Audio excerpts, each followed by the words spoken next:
Hello guys, welcome to my channel Yarimughal. I hope you all are well. Today I provide mobile app templates.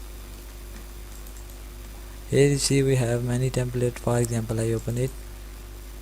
Then go to layer area and then select this layer and delete this layer.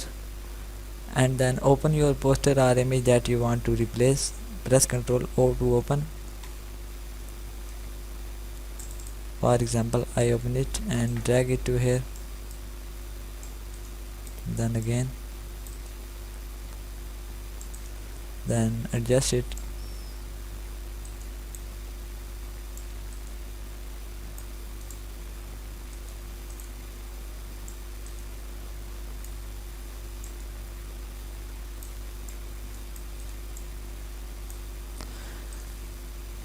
You can edit any layer. If you want to replace the text, you can also replace the text that you want, and same like it, you can edit any layer according to your own choice.